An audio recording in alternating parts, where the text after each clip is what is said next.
tah mahana jalmi teh jalmi nu hatena deukeut,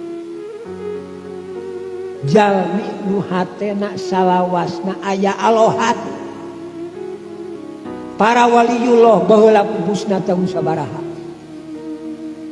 Nepi ka poe ieu ngalut jelema hayang ziarah ka saha? Ieu tanda jalmi nu sangat berharga di payeunan Allah. Keur jumenengna hatena selalu melekat jeung Allah. Kapan ari mayit urang mah kal kadali ceuk wa teh mah baheula.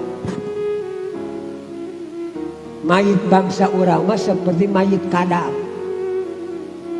Rame nate di tanggal 1 nepi ka tanggal 7. Kadituna engke amprok jeung malam jeung poe naon? Matang puluh. Kakara rame kitu na ge